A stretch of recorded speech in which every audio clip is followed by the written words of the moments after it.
Hi, it's the third Sunday of Easter, and I'm going to share my sermon for today. The readings are from 1 Peter chapter 1, verse 17 to 23, and Luke's Gospel 24, 13 to 35. So feel free to pause this video and have a read of those, and then come back to the video. So we've just heard from Peter's first letter to the churches in the place that's now called Turkey. At that time, Christian churches didn't have special church buildings. They met around meals in each other's homes. And this is the setting where they would have heard Peter's letter read to them when it arrived in their communities. They would have heard it read in a household most likely led by the senior man of a family.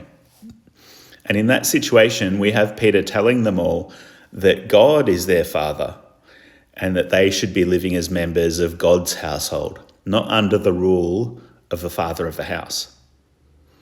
They should be living as part of God's household, even though God's reign is not yet completely established on earth. Peter says to them in the letter, we've all been captive to the great powers of the world, and we've had to live by their rules. The rules are look after yourself and your own family. You should be afraid of anyone who looks or sounds different to you.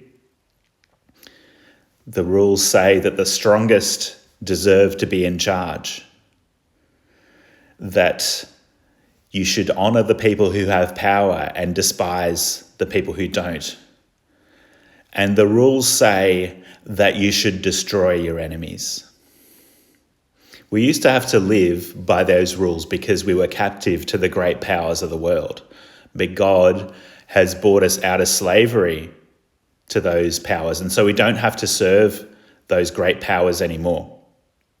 The power of Christ's blood got us out of captivity to those powers because Christ did nothing to deserve the violence that the powers of the world inflicted on him.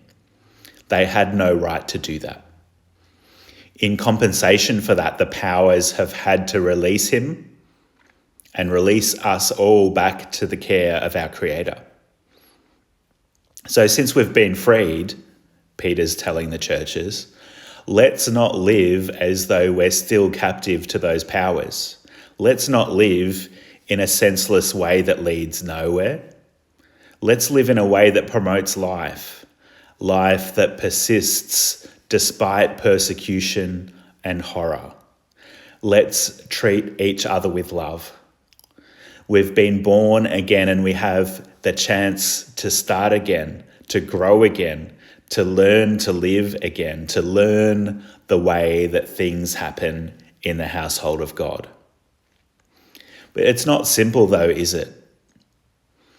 Often it can be hard to trust that this is the way to go because the voices around us are saying, save yourself, just look after yourself, get as much as you can for yourself.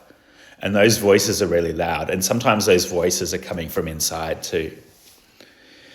It can be hard to trust that if we offer love to the world, there'll be more love to go around.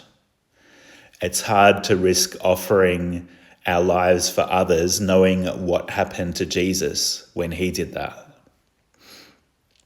I think this is the situation of the two followers of Jesus we've read about in the gospel reading. They have heard about what happened to their teacher. He's been arrested, publicly humiliated, and executed. This is such a shameful thing to happen. In a world where men are supposed to destroy their enemies, Jesus has been destroyed by his enemies. He has not been able to do what a leader was supposed to do. Anyone who had followed him now would feel ashamed to have associated with him and would be afraid that they might receive the same treatment. But along with hearing about the shame of his death, they've also heard rumours of hope. There has been a rumour that Jesus has risen from the grave. Some of the women who went to the grave said that they found angels there, but no body. So there is, on the one hand, the very real and believable and verifiable horror of what has been done to their rabbi. And on the other hand, there is the hopeful rumour of resurrection. Which one do we listen to? And which one do we act on? These two who were on the road have chosen fear, and they've run for safety. They've run from the city where their rabbi was killed. But there are still signs of hope on the road. The resurrected Christ is with them as they're running from danger. And also, they haven't actually forgotten the way that Christ taught them. The way of Christ is still alive in these two. Even though they're sensing danger, they're ready to meet this solitary stranger on the road. And they aren't afraid to talk to their fellow traveller and accompany him. And it's this stranger who they meet on the road who makes sense to them out of everything that's been going on. They demonstrate that they haven't forgotten the way of Jesus because they keep the way of Jesus going by inviting this stranger to stay with them and to eat together. And they realise when he breaks the bread and blesses it that this is Jesus. The stranger who they accompanied on the road is Jesus. The one who they offered shelter and food is Jesus. Even as they're running away, he's with them and he keeps on offering them hope. And Jesus keeps coming back to us too, as our neighbour in need. If we're open to our neighbour and are ready to be present to them, we might find that we recognise Christ's presence. We might find that we're blessed by the encounter. When we feel frightened, Christ is with us. Christ is present with us, even when we're in danger and on the run. Christ is present in the stranger who we meet on the road. And Christ is present when we gather and remember him and eat together.